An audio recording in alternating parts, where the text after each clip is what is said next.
Representative Ortitay. Thank you, Mr. Chairman. Thank you, Director Nettle. I had a couple questions. I want to go back to the Economic and Budget Outlook report the IFO put out in November, and more specifically about the medical assistance line. In the 18-19, it's $4.8 billion, and in 19-20, it's $6.1 billion. And after that, it seems to level off quite a bit in the future out years. Can you tell me why or what makes up that $1.3 billion increase in the expenditures column? Yes. Can you just, what page are you referring to? That's page 47. It's table 5.9. Okay, the medical assistance line, we have it going up right here. Yeah.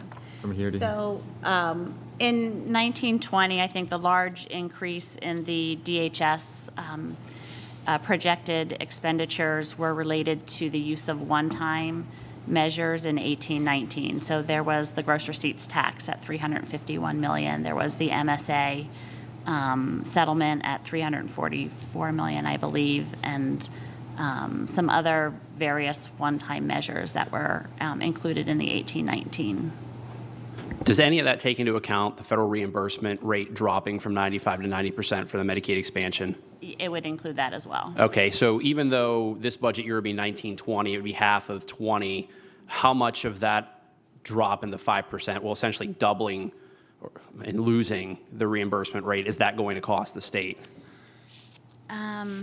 I believe that was over $100 million in 1920, but I would have to check on that. I think that's right. It's a little over 100 million, roughly that order of magnitude.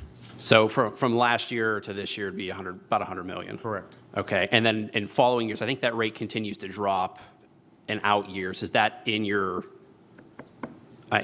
outlook from November? Yes. And okay, because I think the year after that, the increase is $500 million, and then after that, it falls pretty flat. When I saw 1.3 billion, I saw that that's a really big number in 1 year.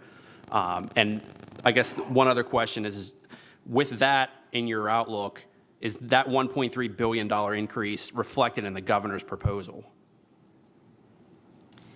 to cover the mandated costs that we have? Right. So as we noted before, there are differences between the governor's proposal and ours Right. in terms of what they are assuming to cover costs, and some of the the transfers that they are using, and the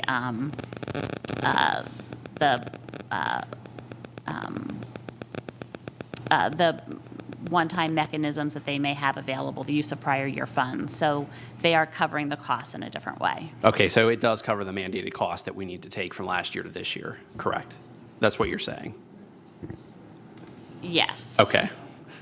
All right, on a completely different topic, the IFO does a lot of reports and studies, and I know that I've submitted several requests to the IFO over the last 4 years. Do you have an approximate number on how many requests you get from members of the General Assembly and how many you complete?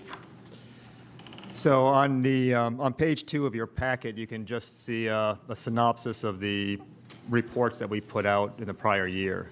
So we have many regular reports, but I'd say as far as special requests from members, we might receive roughly a dozen, some larger, some smaller, but those would just be special reports. You can see there's a lot of regular product that we put out on wage contracts or performance-based budgeting or pension analysis, tax credits, but about a dozen special requests, I'd say. Okay, I guess what I was getting to was the root of how much does that cost for you guys to do studies with just from requests from members?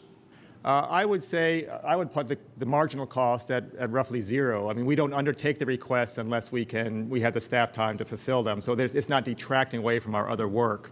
If we can undertake the request, we do so. So I'd say the marginal cost is about zero. Okay, all right. Thank you. Thank you, Mr. Chairman.